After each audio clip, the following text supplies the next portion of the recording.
Kamusta mga kaibigan? Alam mo bang may mga taong tinatawag na auditor?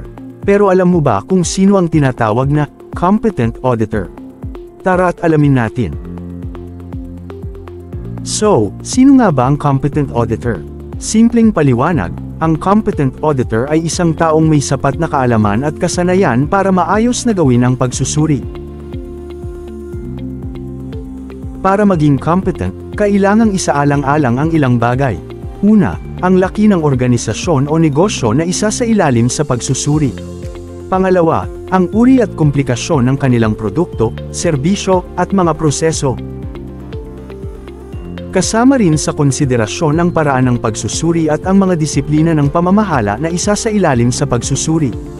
Tignan din natin ang komplikasyon ng sistema ng pamamahala nito. Ang mga uri at antas ng panganib at pagkakataon na hinarap ng management system ay dapat ding isaalang-alang, pati na rin ang layunin at saklaw ng programa ng pag-audit.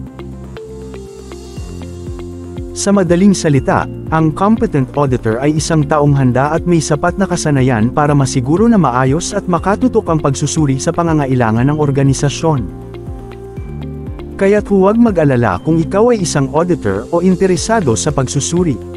Basta't handa ka, kaya mo yan. Salamat mga kaibigan. Hanggang sa susunod na kwentuhan.